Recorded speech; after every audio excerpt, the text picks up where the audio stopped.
of network security concepts. So before we move forward, I think what is a network? Almost every one of us come face across this word in day-to-day life. So any connection of interrelated elements, we can say that it is a network. Or if we define it to be a fabric of interconnected elements that are related to each other, we call it as a network.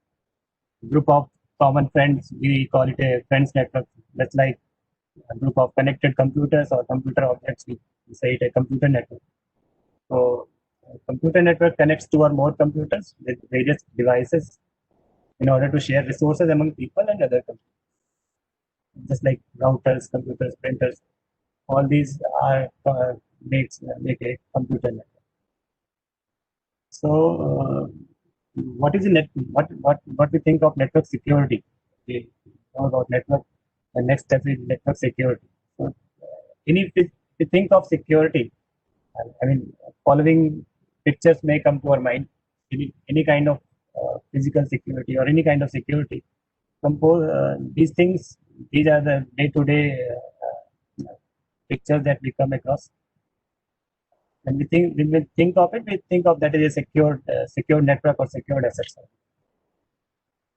So basically, security consists of mainly three basic elements, and there are basically three goals for any kind of security: confidentiality, integrity, and availability. Why this is required? Because we expect computer networks to be available and secure 24 hours a day, so we can access them from whenever and wherever we want. When computer networks are unavailable, it affects how we conduct our daily life. If, suppose our bank's computer system is unavailable, we may not be able to pay our bills or transfer funds. Because of the massive amount of personal, health, and financial information or government data stored on computer networks, securing the public or private computer network is very important.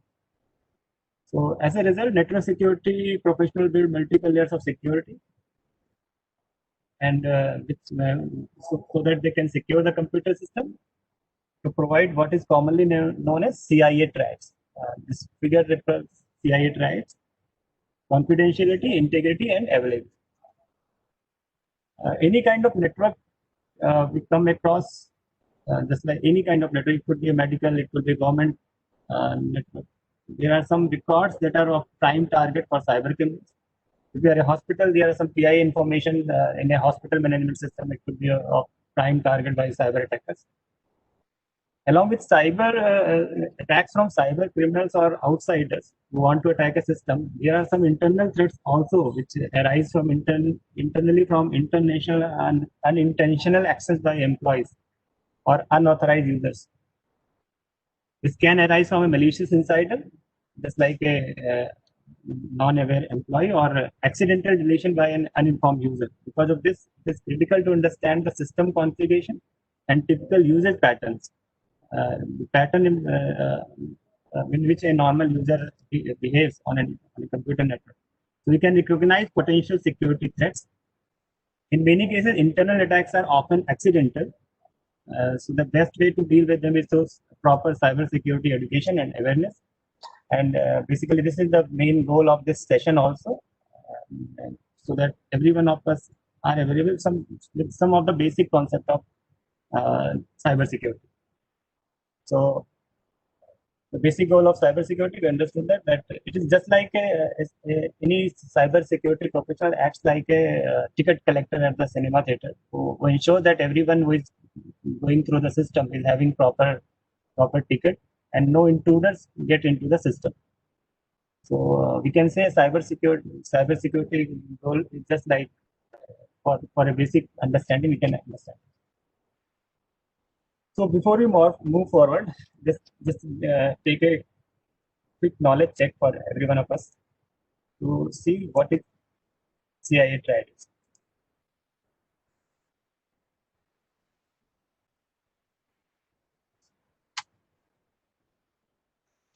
So we have talked about three main basic topics: confidentiality, integrity, and availability. So let's see if we can categorize it. So there is there is a scenario in which a ransomware attack uses malware to encrypt the user's data, making it inaccessible, and demands the user to pay a sum of money to the hacker to recover the data. In which category this will come? Where ransomware attack uses malware to encrypt the data, it is encrypting the data. So it will come in availability.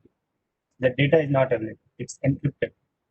A hacker defaces a corporation's website with a picture of pirate flag, so it is an integrity issue. Similarly, a cyber criminal gains access to the point of sale devices of a major retailer and steals customers' private credit card information.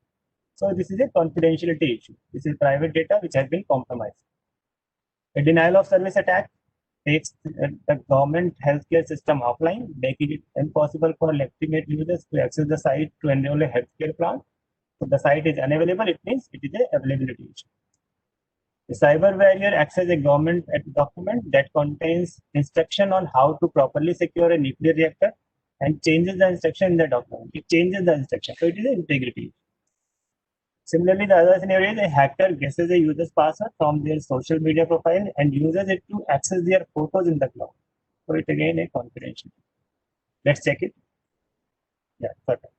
So I think we are these are some of the examples how to categorize what kind of issue the particular attack scenario is. So moving forward, these are the answers for that. So in the end, it is very important to understand and ensure that computer systems CIA by keeping out unwanted intruders while providing authorized access to those who need it. This is, while ensuring a secure system, we should ensure that the authorized users get access to the intended access. Network security professionals are not always the most popular people in the organization because the security measures they employ can make the network access a bit of challenge and even slow it down. So I think in this session we will mainly focusing of network security, some of the concepts of endpoint security, and some basic concepts related to security monitoring. So we have I have told about multi-layered security system, which why it is important, because in order to protect any asset, it is very important to secure it with multi-layers of security system. Just like in any data center security system, you will find security at the gateways in form of access list or BOGON. Similarly, at the perimeter level, in any kind of network, you will find DDoS solution. Network firewalls are very common. Firewalls are very common. Intrusion prevention system, application firewalls, and UTM devices, unified threat management devices. At the system level, you will find at the endpoint level, you will find antivirus, patch management solution, or host-based firewall. For server level, there are some security measures like OS hardening, database security, and secured frameworks. Application level, for application level security, there are security audits, periodic security audits that everyone follows. Penetration testing is being done by security auditors. And for securing the data, encryption and digital signature are commonly followed by security professionals. So these are the multi-layer of security systems. At each level, there are some security solutions are deployed or security methods are followed by individuals to secure the data. So in any data center security, we'll find all these systems at perimeter level. We have already discussed about in the last slide. And these are the basic modules that we find in any kind of security system, especially in multi-layer system. So a quick recap of what we have covered so far: the security goals. There are basically 3 security goals: confidentiality, integrity, and availability. Cyber security landscape, we will be covering network security and security monitoring, some of the basic concept of endpoint security as well. Cyber security span consists of multi-layered security system. And what multi-layered security system for data center is consists of DDoS system, firewalls, IPS, VPNs, and TLS. So before we move forward, let's understand who wants to attack our network. There are many kind of words we face across day to day, like hackers, cyber terrorists, cyber criminals. How they differ? I mean, what are their motives? So many types of people may try to gain unauthorized access to our computer network. These range from hackers who want to gain access for fun or fame, to cyber criminals who want to steal money for information, and cyber terrorists who want to disrupt or damage. So how they are different? A hacker is often motivated by some need for notoriety. They want to impress someone if they are targeted. So, and they want to show the world how clever they are. Usually they cause no serious damage. And the hackers often try to trick people into giving them in their account name, password directly. So they target some individual and try to attack them. A hacktivist is a combination of hacker plus activist. They target a specific organization because they are motivated by political, social, or moral positions. They want to prove their point. Just like in case of net neutrality, we have seen attacks from DDoS attacks from anonymous group of users. Similarly, there are different type of activists active at different time of but against different kind of activity and I mean policies imposed by government. So a hacktivist group act as an individual towards a common goal and may concentrate on denial of service, loss of reputation, defacing a website, or stealing sensitive data. A cyber terrorist is like he causes disruption or damage to intimidate their enemies. They may try to disrupt major website or damage military technology. So they are cyber terrorists. Cyber criminals, they are motivated by money. I mean, they want money first, so they look for credit card data, personal identification number information such as social security numbers, intellectual property, and other valuables. Cyber security tend to go after health records or government data, and they even can these days they even call you over phone asking for OTPs. Such kind of attackers come under the category of cyber criminals. The cyber warriors are motivated by the national interest, just like during the tension with Pakistan and China, the attacks on our government website increases.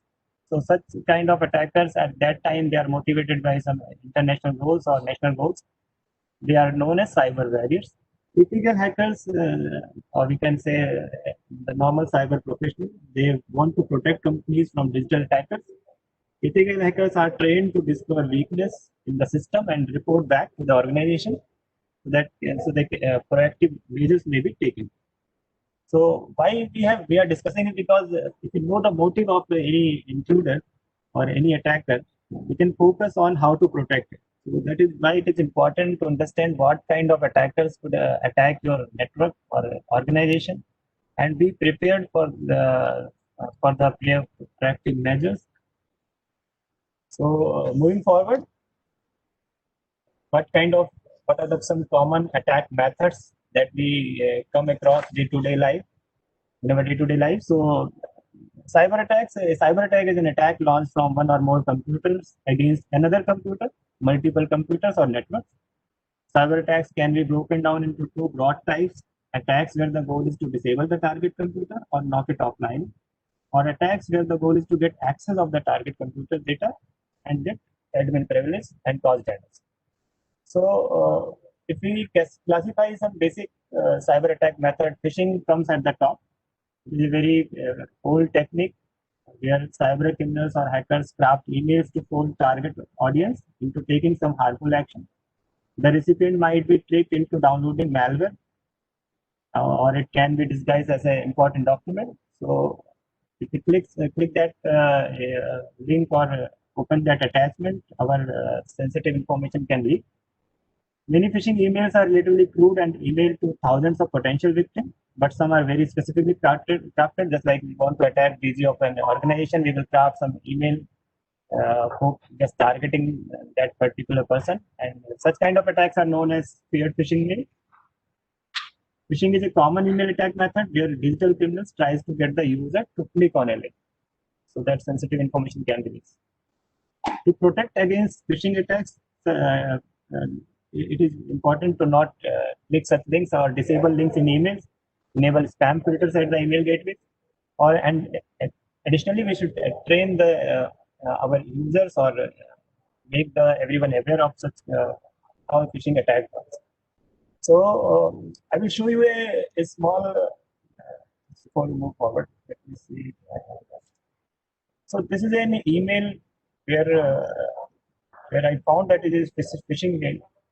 I got this email and I found that it is not related to me. So before uh, I I click, or before anyone click, suppose you get such email, what will you do? You simply ignore it, or you, if you want, if you are very curious how to whether I should delete it or open it, you can do one thing. Here is a link. Don't click it. Just copy the URL and just note down a site. If you think virus total, every one of us is aware, but along with that, just put that URL here, and it will show you the history. If it is a malicious malware or if phishing is there. So it is showing that the URL that I'm about to click is a malicious or has been categorized as malware hosting domain by some of the antivirus or some of the security solution providers. So this gives me some idea that I should not click this link. This is a link to download some malware, and I think it is password protected also, so that it can pass through the email gateway, and the password is also there in the mail. The next thing you can do is so this gives a clear idea that I should not click this link. So along with this, if you don't find any information, suppose it is Google IP, Google Drive, something like that. So, and you don't find any information of the URL. What you do is you can trace the mail originating IP. So, how to find the mail originating IP? If you start from the bottom, it is just from my experience. If you start from the bottom, the first IP that you encounter, X originating IP, is your email originating IP. So, just copy this X originating IP. There is another site, Fuse IPDB. It is a very good site if you want to check the reputation of any IP address. So if I check the reputation, it is showing that this IP has been reported 28 times for such kind of activities. It has done unauthorized connection attempts, brute force attempt detected by this. So all these things are available. You need not to log in anywhere. It is a publicly and globally available site. You can check the reputation of any site before.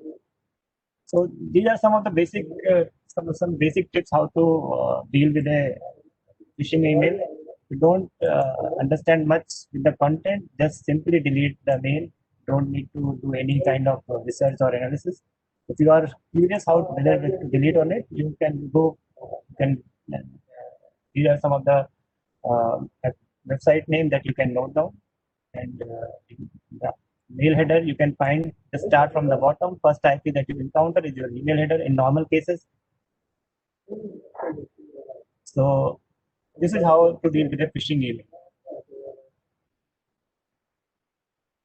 One is abuseipdb.com, second one is VirusTotal, and there is one more site that is shown on.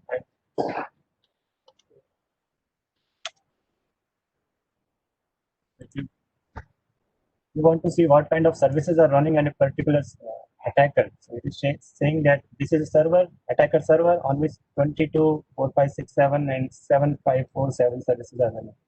So it is not a web server. So I don't think there is any services or web service running on this server. So there is no point clicking on that link. I think it is just for malware hosting, downloading the malware. The site has been prepared. So let's move forward from phishing. The next one is before we move forward, let's talk about phishing and some data on it. So phishing is one of the traditional way of attacking any traditional way of attacks. So protection from phishing attacks is one of the top trends in cybersecurity in last decade. It has been one of the list. It has been on the top list of the cybersecurity trends for a while and won't disappear. I think phishing will continue to, no matter how many security solutions you deploy. According to the 2019 data breach investigation, almost 32% of the attacks or verified data breaches are for phishing. These days, phishing is not limited to emails, but still the email is very popular. But you may get some SMS or call from any cyber criminals asking for credit card numbers or OTPs on chats. Scams connected to social security number and people pretending to be an employee from a bank. It's like credit cards, or it is very just a common thing, common way of phishing these days. So before we move forward, well, let's see what is a denial of service attack. I think we have seen this word now for quite some long. The attacker attempts to deny computer access to the network users. This is usually accomplished by overwhelming the target computer system resources with unauthorized requests, which prevent valid users from accessing the network. So the attacker flooded the target system with bogus requests so that it cannot reply to the intended or genuine users. In a distributed denial of service, the attacker comes from many resources instead of a single intruder. So I think for even firewalls, network firewalls cannot handle DDoS attack in normal scenario because the traffic is so enormous that they even chokes the firewall also. A denial of service attack is a brute force method to try to stop some online service from working properly. So how a DDoS attack works, I think yeah. So in case of DDoS attack, there is an attacker which controls some of the bots. The bots could be your system. You need not to be a victim. You could be a zombie or acting as a bot for the attacker. The attacker can use you for launching attacks on another system or another organization. So it controls lots of zombies or bots, and it generates lots of these zombies or bots generates lots of traffic towards the victim server. If you are one of the zombie, your system might be using by that controller CNC server, and it is being used by the attacker for launching attack on another system. So this is a common scenario of denial of service attack, how a denial of service attack works. So after that, there is a man in the middle attack. Man in the middle attack, the intruder eavesdrops on two parties who are believed they are communicating confidentially with each other. In such kind of attacks, the attacker may insert themselves into the middle of a Wi-Fi transmission or trap into a physical network connection. Then they can collect or possibly later the data transmission, all while the target is unaware of this activity. Encrypting the data during transmission is very important, or using virtual private networks is very important to avoid such kind of attacks. So then there comes the malware attacks. I think malware is short form for malicious software. Worms, viruses, trojans, all are the varieties of these malwares. They are distinguished by the means by which they are reproduced or spread. These attacks may render the computer or network inoperable or grant the attacker root access to the system so they can control the system remotely as well. So if you define a virus, it is a piece of code that automatically reproduces itself. So you see that so any piece of code that is written with some malicious intent, we call this a virus. There are some executable files, or there's some infection. There are some boot sectors. So such kind of software we classify it as a virus. Worm are also similar to virus, but they are self-propagating. They are, and suppose you connect a pen drive to in a cyber cafe and come home and connect to your laptop, you find some executable file in that or some malicious file in that. So they get copied by itself. So they are self-replicating. That's why we call it as a worm. Backdoor, Trojan horse, or rootkits. All are different varieties of malware with different different approach of attacking the system. So a backdoor opens is a program that is placed by a black hacker that allows him to access the system. A Trojan is a software that seems to be useful at the beginning, but it is actually hiding some malicious functionality. So suppose you download some freeware, file cutter or something like that, and along with that comes some of the malicious functionality along with that system. So it classified as a Trojan. It has been derived from that I think we in a movie that the horse was gifted by the enemy to one of the king, and the night when they took the gift, the soldiers were hidden in that green horse. And, from that, the word Trojan has been derived. So rootkits operate like backdoor and Trojan, but also modify existing programs. They work at the kernel level. That's why we call it root. So all these varieties of malware, there were some common patterns, so signature could be built for them. That's why it was very easy to buy antivirus solutions to identify such kind of malicious programs. So virus bombs, all these can be detected by traditional antivirus solution because they have some common signatures. But with advanced persistent threat, these are the cyber threats that act as a coordinated faction to penetrate an organization defense and establish a long-term foothold in the network. So advanced persistent threats are written with some long-term goals. They are very sophisticated kind of malware which cannot be detected by normal security system. Normal antivirus solution will not be able to identify, or normal IPS firewalls, they will not be able to identify that this is an APT. So why we call it a APT? Because they are very advanced, that they can adapt as per the system, the kind of environment in which they are executing. They are persistent. They have long-term goals. They are written to achieve some long-term goal. They are, I mean, they may be state-driven also, state-sponsored also. So that's why we call this as advanced persistent. Just like you receive an email with some Word file, and normally such kind of files get passed by the normal email gateways or antivirus solutions. So, but when you open that email attachment, there are some malware that get downloaded into your system, and such kind of attacks or malwares come under the category of advanced persistent threat. So if we see what are security attacks, whatever attacks we have seen so far, if we try to classify them, any kind of attack can be processed in 4 ways. So in a normal flow, there is information, there is a source, and there is a destination. In a normal flow, the source will communicate with the destination securely. But in case of interruption type of attack,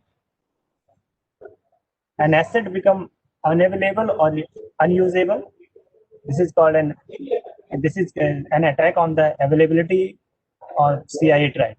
So common example are DOS or DDoS attack, when the target system is overwhelmed by the large number of bogus requests and it is not able to communicate with the intended source. So interruption is one of the basic method of cyber security attacks. Just like we have discussed about DDoS attack. In a common, in a normal scenario, if there are 100 SYN requests, there will be 100 SYN ACK requests and 100 ACK requests in a normal scenario. Suppose there are some result declaration activity on that side. In that case, the number of SYN will increase from 100 to 10,000. Similarly, SYN ACK will increase to 10,000, ACK will increase to 10,000. But in case of flood, the number of SYN requests are 10,000. SYN ACK, the server will also send 10,000 SYN ACK, but acknowledged by only 2,000. It means there are only 2,000 normal genuine SYN requests. 8,000 were attack events. So this is a common way to understand whether there is a DDoS attack going on in a network or not. So next kind of security attacks can be categorized as interception. So just like in case of interception attacks, there is a source and destination, but the traffic or communication between them is intercepted by the attacker, just like in case of wiretapping or man-in-the-middle attacks. This is an attack on the confidentiality of CIA track. Modification, if we think of modification in there is source and destination, the content that is flowing through the between the source and destination is modified by the attacker, and it is being shared with the target, and the target is not aware of this modification. Such kind of attack is an attack on integrity. It's like an hacker hacks a website and posts some malicious content or some deface the website. That kind of attacks come under the modification. Changing the data file, alerting a program, or alerting the content of a message all comes under the category of attack on integrity by modification. Then comes fabrication. In fabrication attacks, an authorized party inserts a counterfeit object into the system. This is an attack on authenticity or integrity. Like SQL injection is the kind of attack that we all heard about. So by inserting fabricated input, the attacker can get some output which should not be shared by the system in a normal scenario. So such kind of attacks are known as fabrication kind of attack. SQL injection, cross-site scripting, all comes under the category of fabrication. So another exercise before we move forward.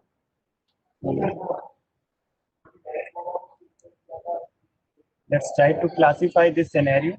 We can see what kind of attack it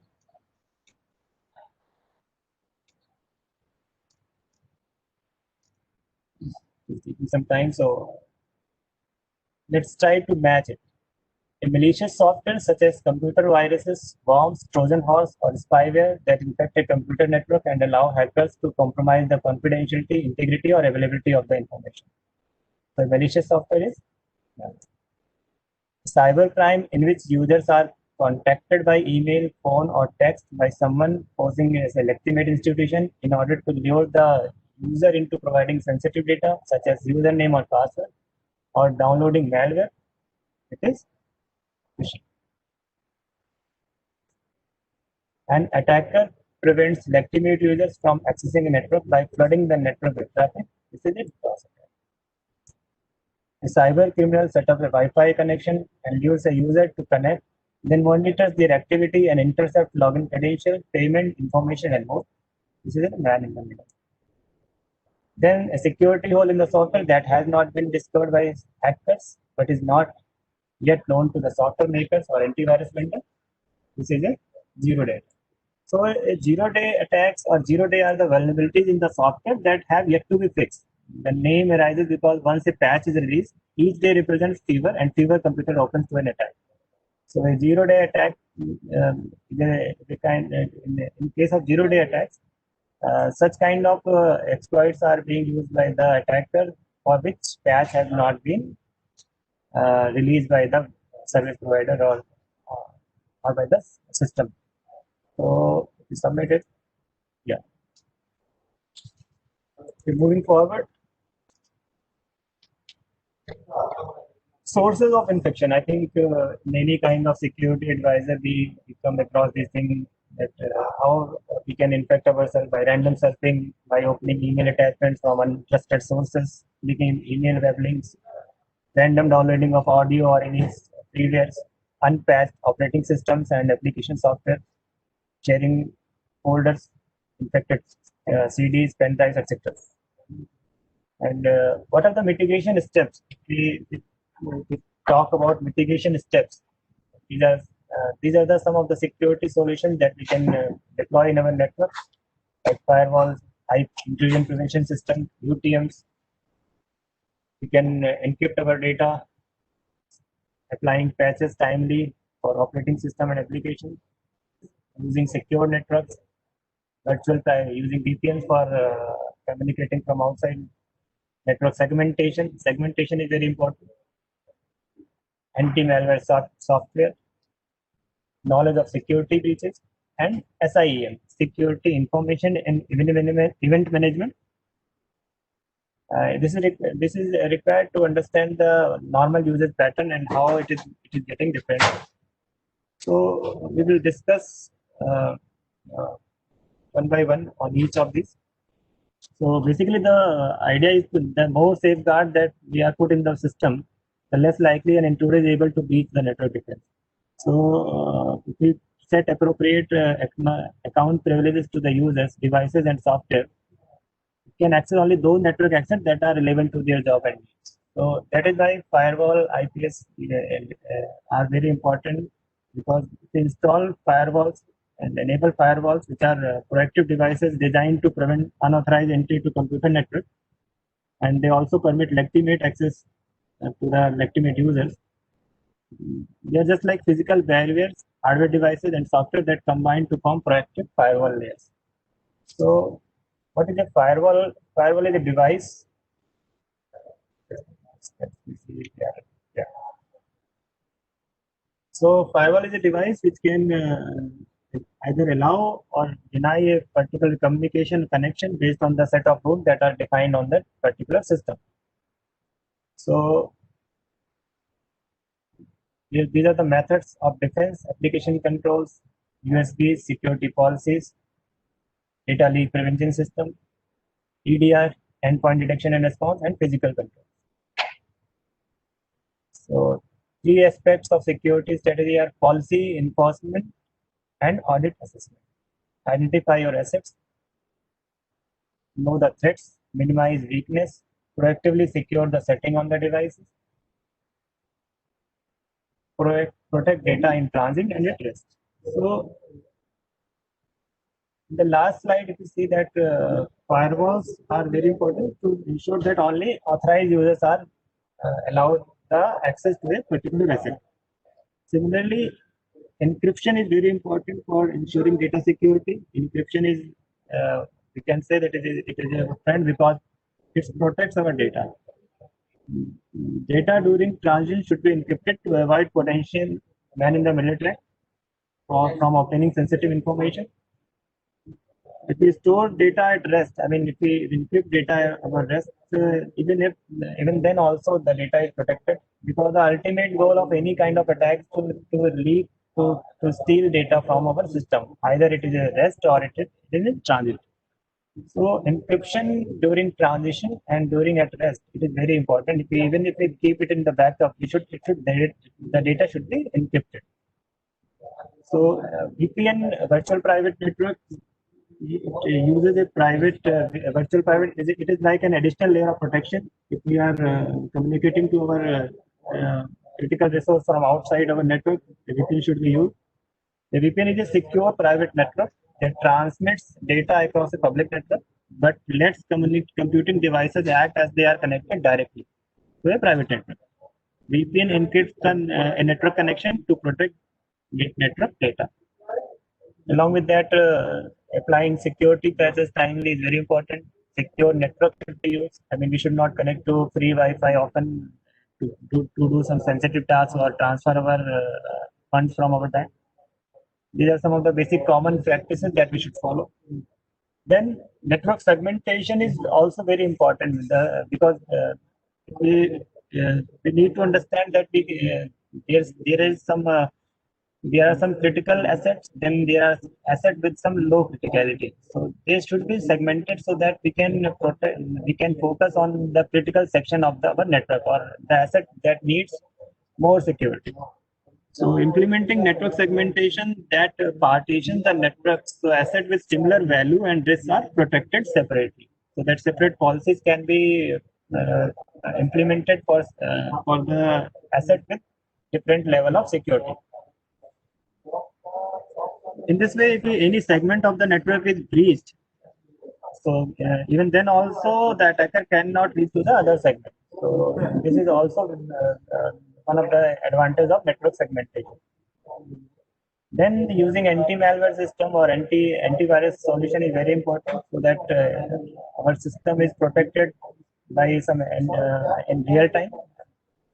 And such kind of solution provide real time security to prevent, detect, and removal of the malware. Knowledge of security breaches is also important so that accordingly, security policies can be built and guidelines can be issued to the users. And it is important to be aware of the major security breaches and keep software and firmware updated so that malware and crackers cannot exploit existing known vulnerabilities.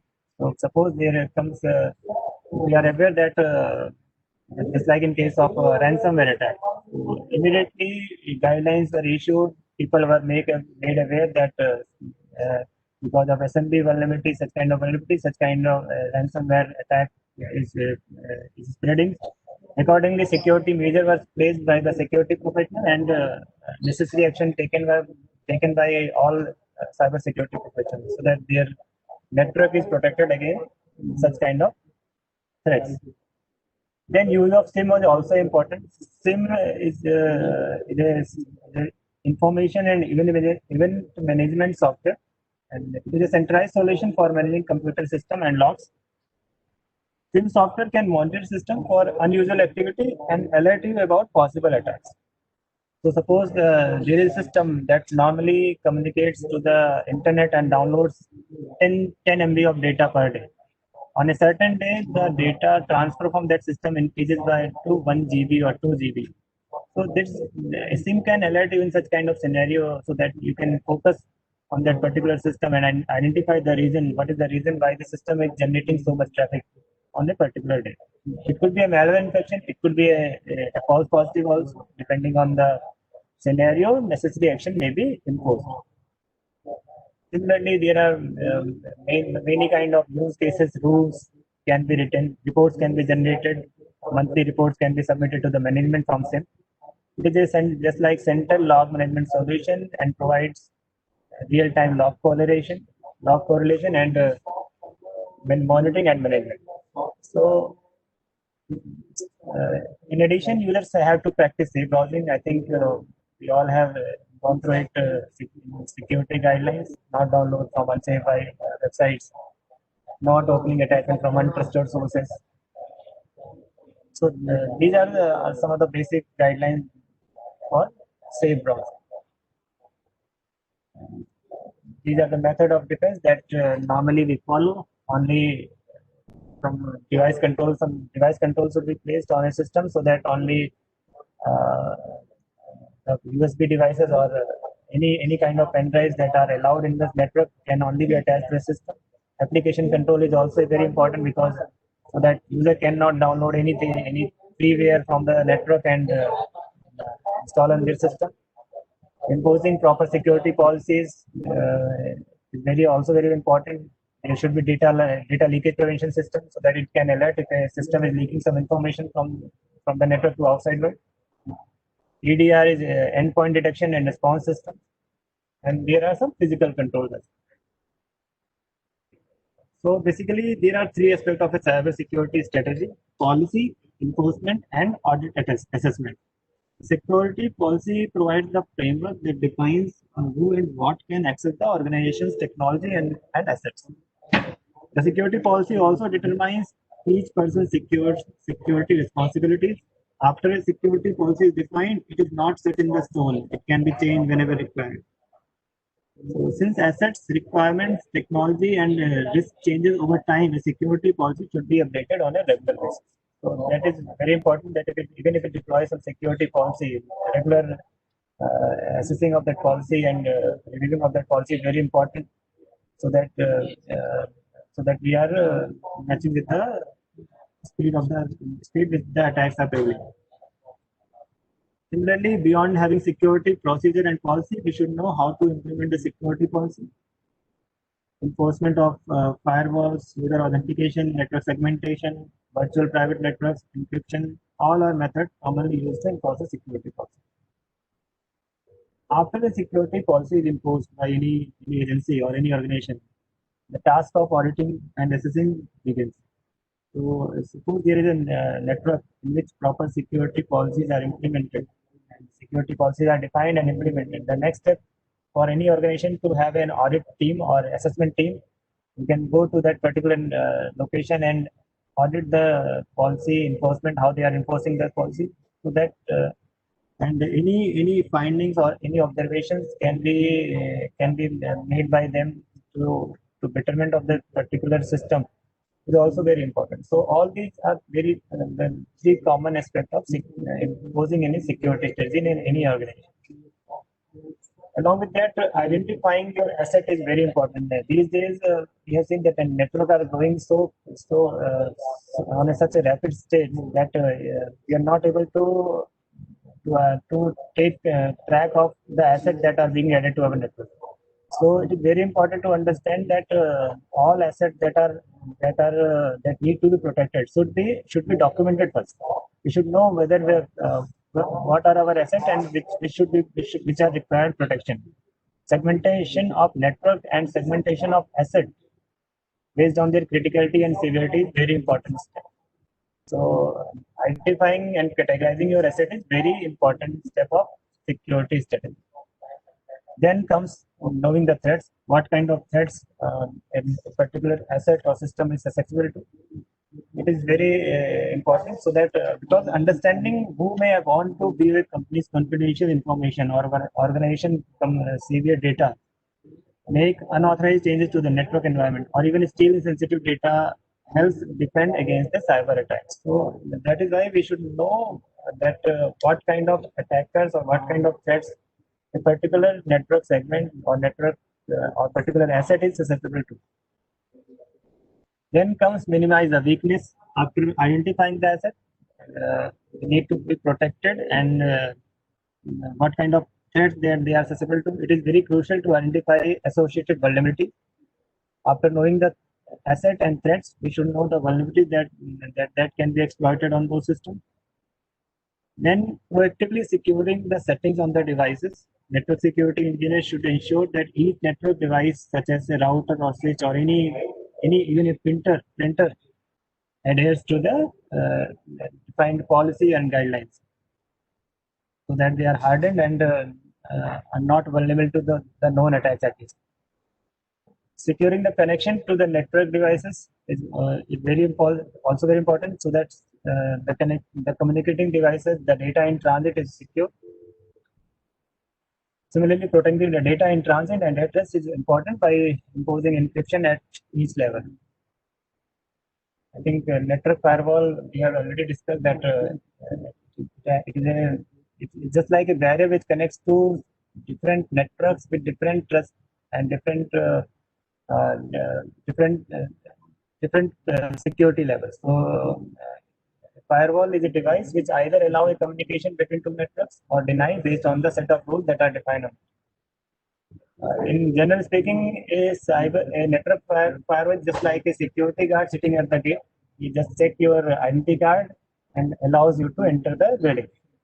So a network firewall system is specifically configured to control the traffic between two networks. There are two networks in which the traffic is being controlled by the firewall. There are basically two types of firewall: packet filter firewall and web gateways, application level gateways. The packet filter firewall filters checks the packet flow between the two networks according to the predefined rules, or we call it as firewall rules. So if the rule is there, the firewall will allow the particular communication to happen, otherwise will simply drop it. Firewall gateway is a secure system that provides access to the certain application, hides the internal address from the external one using that. So firewall, generally speaking, is just like a security guard sitting at the gate and allows or deny a particular communication to happen. Then comes the intrusion prevention system, another level of security. These days, IPS systems are being deployed. So in this case, the security guard is just checking the I card and allowing the user to come into the building. But if we have IPS, it is just like a scanner machine. It will also check what you are carrying. So an IPS is a device which is basically a signature-based device which discovers the attacks, intrusion, and block before it reaches to the target. So it will also scan the data that is flowing with the communication. So it will alert the user or alert the cyber security professional based on if it finds anything malicious or fishy based on the signature set defined on it. So IPS is a device or software that monitors a network or system from malicious activity or policy violations. Any malicious activity or violation is typically reported by raising an alert. So IPS system will raise an alert. There are IDS system also, IDS, that are intrusion detection system. They will simply identify, they will not alert. They will simply identify and detect it. Network intrusion prevention system are placed at strategic points, just like in data center, they can be placed. And host-based IPS are for system level or endpoint level. So there are IPS sensors. Basically, IPS is a device in which there are basically there are sensors that are content processing appliances built for accurate detection and prevention of intrusion. So for any IPS device, a sensor is just like a brain of the IPS system.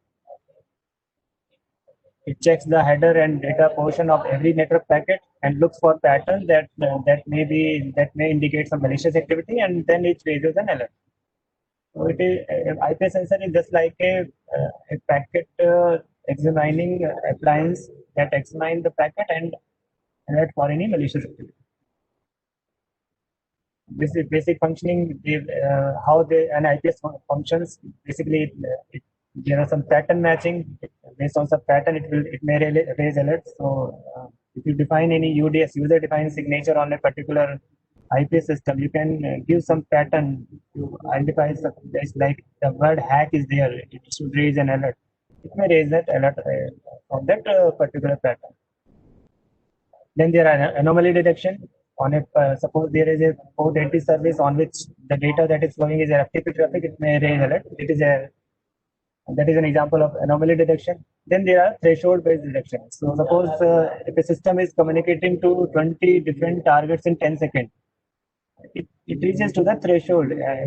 So that based kind of monitoring or detection can also be configured on a IPS system.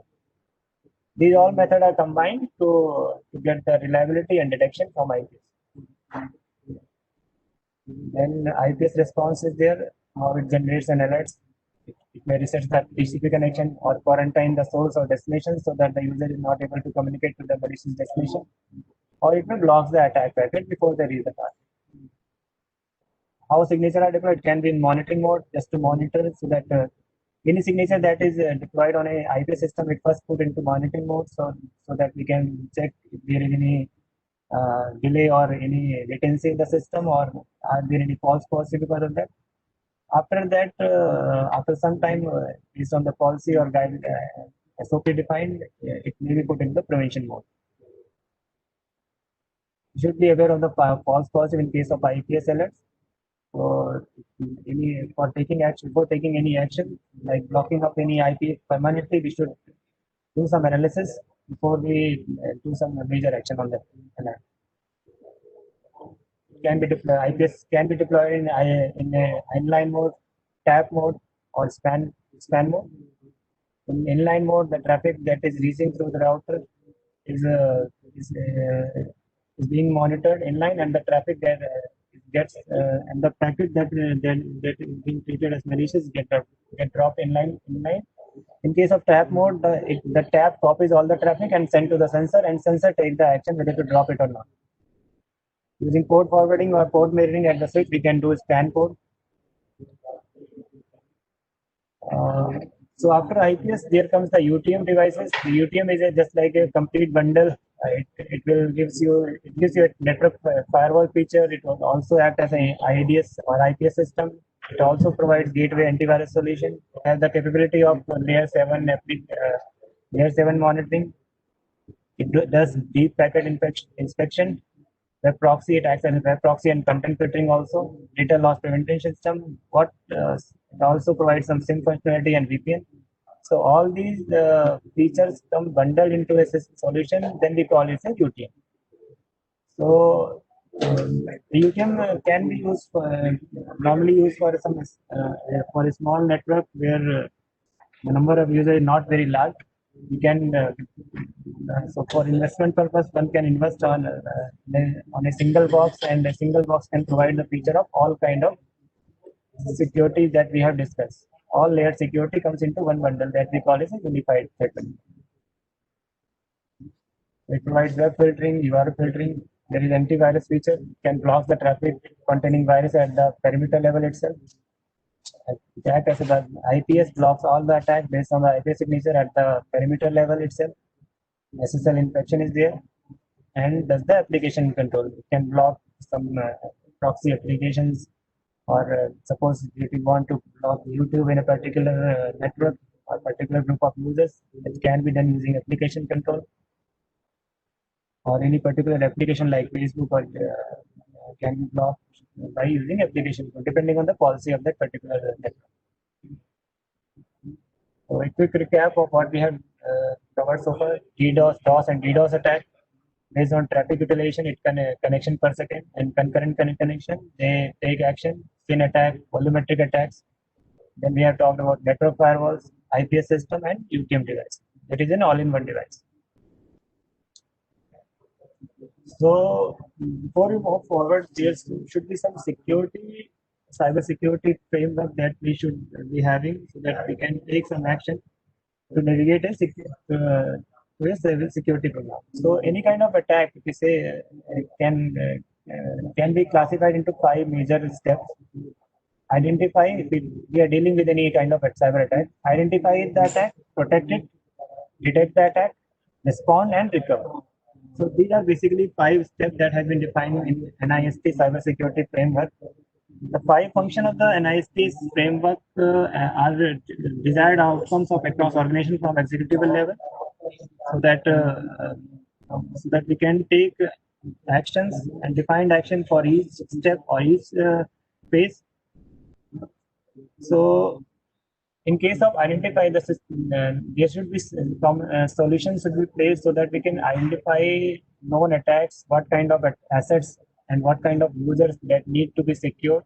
So the first step of identification includes asset inventory design, identify your asset, classify your assets, network segmentation should be done, identify the vulnerabilities, threats, and risks associated with each asset.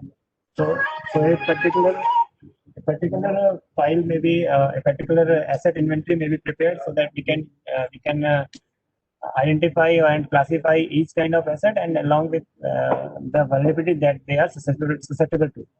So after that comes the protection step. What kind of protection measures we should place so that our asset that we have classified to be that need to be secured are protected. So just like implementing the firewall or imposing the firewall feature, IPS system, DDoS, all comes under the category of protection. So what kind of network access, how they should be covered, they should be accessed, what kind of network access mechanism should be provided. All these are classified under the category of phase 2 protection. Then comes the detect step. So suppose even after identifying assets and providing some mechanism that need to be placed, how to detect those any threat that is flowing. So for detection, there should be some SIM solution kind of scenario so that we can detect what kind of vulnerabilities are being exploited by the external user. The detect function deals with knowing when something anomalous or malicious happens to the network, understanding the impact, and verifying the effectiveness of the measures that we have imposed for protection. So then comes the response phase. Suppose even after imposing those, taking these measures, phase 1, phase 2, and phase 3, there comes an attack. How we should respond? And there should be some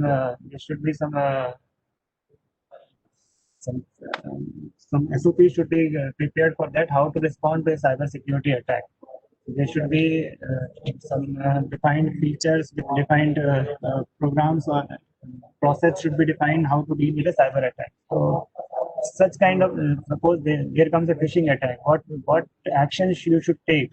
All such kind of things should be documented properly. Who should be contacted? Whether to block that particular phishing domain, where to block it. All kind of policies need to be predefined before any kind of attack happens. So this all what actions that we can take during a cyber attack, it comes under the response feature. They need to be properly documented, properly defined. Suppose we are just like that phishing attack, phishing scenario we have just discussed in few time back. I mean, there was one phishing domain and there was one malware hosting server IP address. So what action we can take against it? We can block the particular domain at the DNS level, or we can block the particular malicious IP address at the firewall level. All kind of things comes under the response kit IP. So these should be properly documented. Then covers the recover phase. Suppose even after imposing all the security measures, data breach happens. How to recover with that data breach? First thing is to understand the impact of that data breach, how to identify the impact that has been happened. So SIM solution or log analysis is very important during recover to understand the impact of any security attack.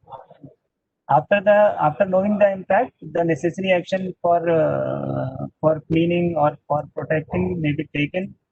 This all these cleaning action or recovery action comes under this recovery phase.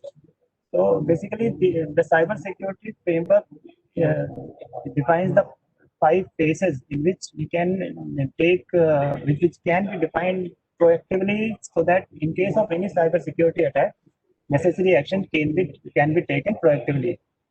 So just to avoid the last minute hassle, the plan should be prepared. We call it, some organizations call it continuity management plan, or all these can be covered in these 5 phases. So basically, NIST cybersecurity framework focuses how to deal with a cybersecurity attack in case of any kind of cyber attack. Then comes the vulnerability assessment.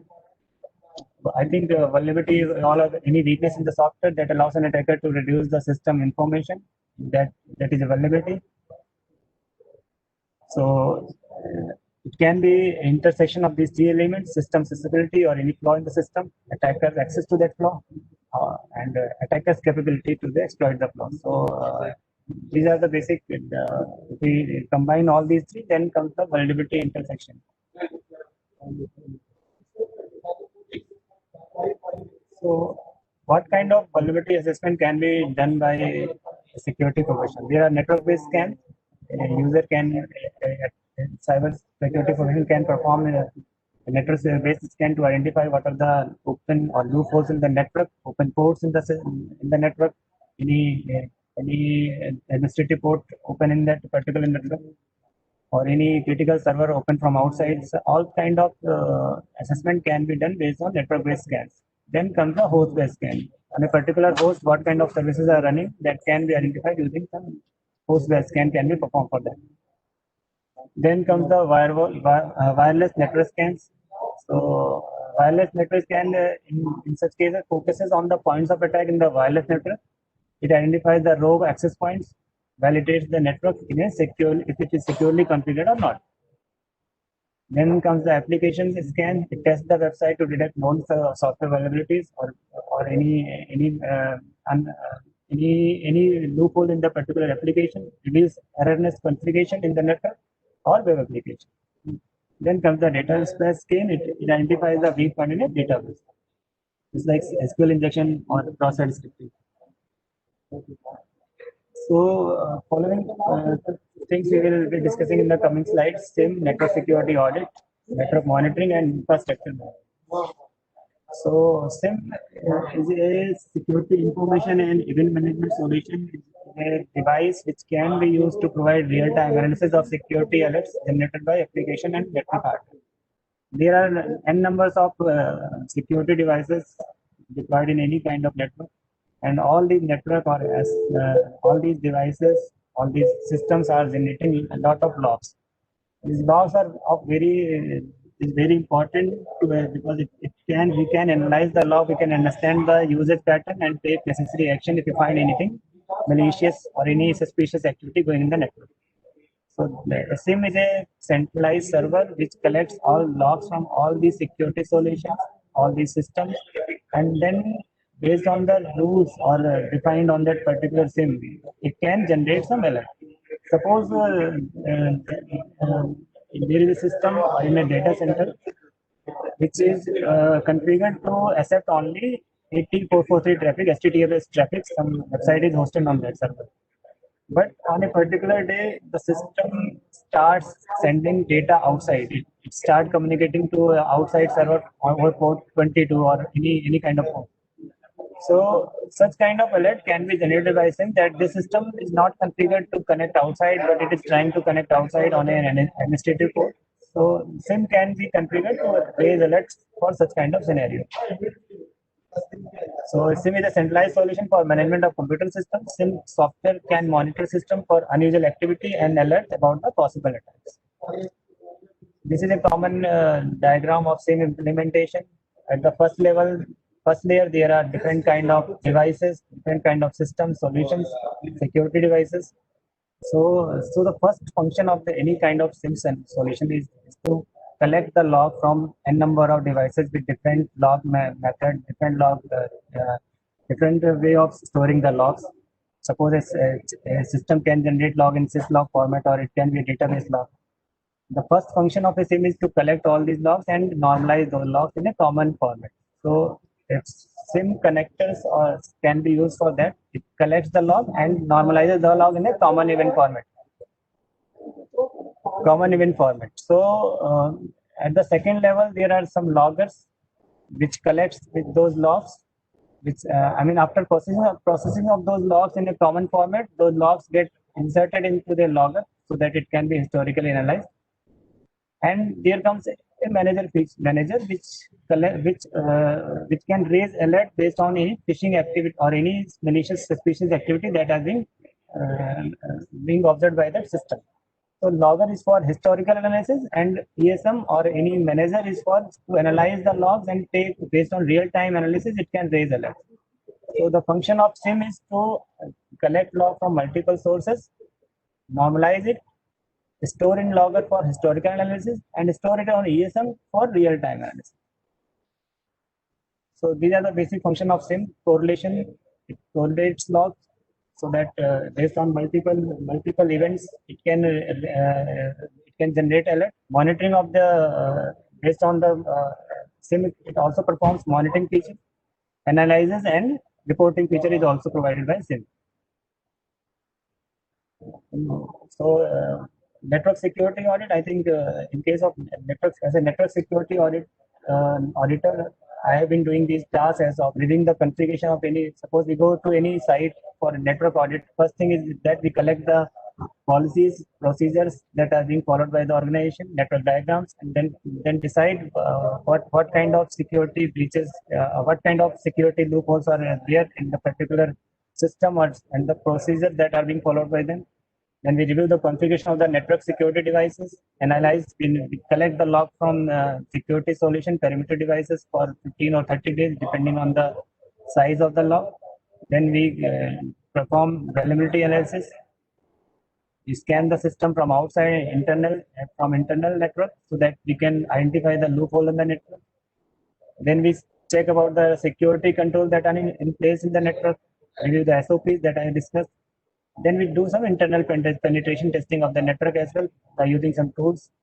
Nessus can be used as one of the tools, or there are some other tools available such like SolarWinds, etc. Preparation of network security audit report. Then we prepare some report, and then we identify those, compile those findings in a report format, and then ask the user or the CISO to fix those vulnerabilities and issues. These are some of the common findings that we encounter in day-to-day audit that we perform. Obsolete version of operating system is very common. People are still using Windows XP or Windows 7 that are not being supported by even Microsoft service provider. Obsolete versions of network devices, iOS and SNMP. Vulnerable version of software, applications, browser, etc. Systems and devices are not patched. P2P software torrent installed on the system, freeware installed on the system, system connected to any malicious destination. People are not aware and their system are communicating with malicious CNCs. So that is why it is very important to understand that we should always be aware what kind of our system is connected to a particular destination, and the absence of security feature, antivirus is not there, patch management solution, etc. MAC binding is not there, anti-spoofing feature. So all kind of these are some of the general audit findings that we encounter in our day-to-day network audit activity. So there is a point that system connecting to suspicious domain. There are various tools to identify to which IPs our system is communicating. Before we move forward, just want to give a at any point of time you want to see to which uh, destination your network is communicating. You can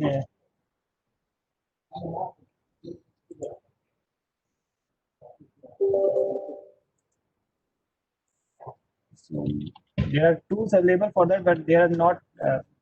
You cannot install tool on every system. But you can use this command line program netset -7. It gives a complete detail of all the destination where your system is communicating. At any point of time you find that the system should not communicate to particular destination, you can just go there and check the reputation I already discussed. So nested -AOM, it can be used when you are sitting on a system. Similarly, netset-B can be used to identify the process that are linked to that particular destination. So gives the application that is responsible for generating that traffic. So at any point of time, you find that particular application should not be communicating with this destination. You can simply go and click that application or delete that application manually also. So these are some of the basic tips that we can use in our day-to-day life, or while sitting on the system. We can check why our system is communicating to a particular destination. So using of multiple USB drives, clear text services, password policy is not implemented, local security policies, and there are some loopholes. So these are some of the issues that we encounter in our general audit findings. So before we close the session, just think about this particular scenario. There is a system there. There is a king sleeping in this castle. He thinks that he has protected his castle by implementing firewall. There is a gateway. There is security at the gates. There are network firewalls. You can think of.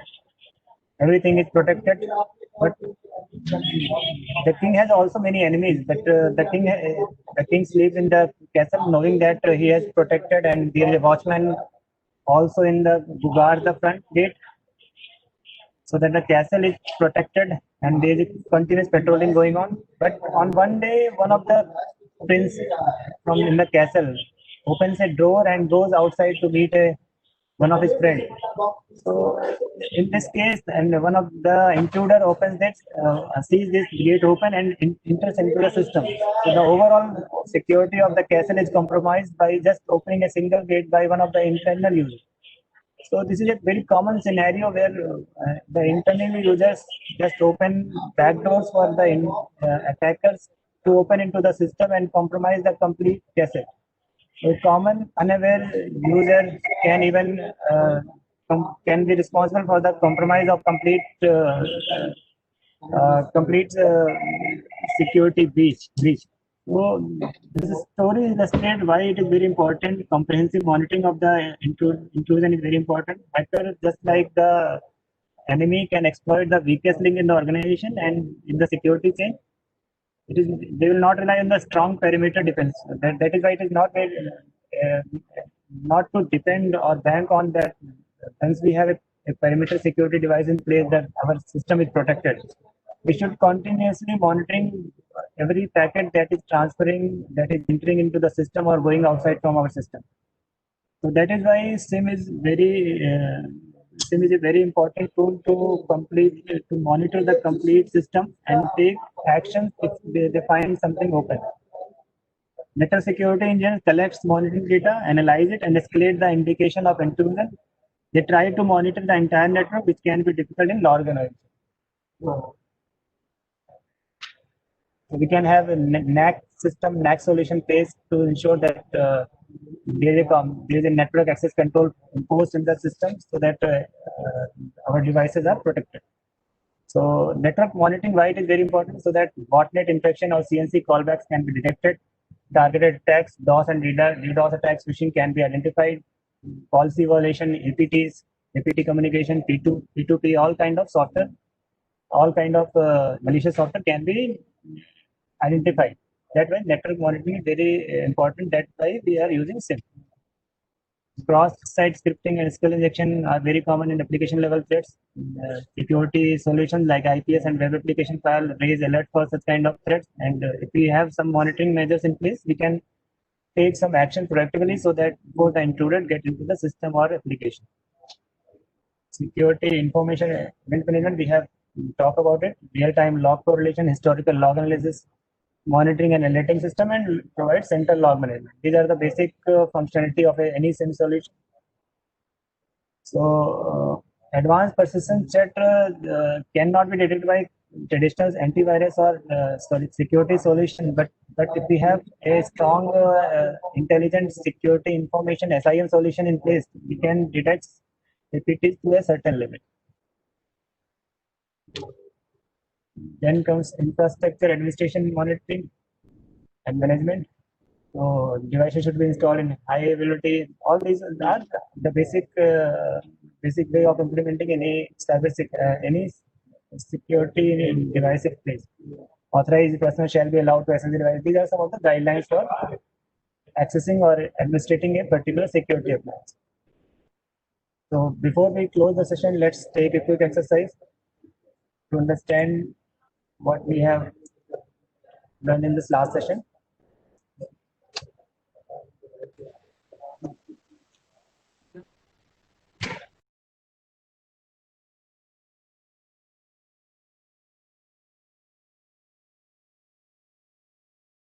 Last exercise, and this is the last slide. After that, we'll close the session. So, suppose we have what kind of device it is. Combines output from multiple sources such as logs, IDS, and IPS threat intelligence to provide alerts. This is a SIM. Detects and alerts on the connection of unauthorized hardware. That is NAC. Stops detected incidents by dropping malicious packets, blocking offending IPs, or resetting connections. It stops. It means it is an IPS. Monitors network traffic for signs of possible incident and inform the analyst through alerts. It will only detect the IP. So with this, we will close the session. If there is a specific question or query, we can discuss it.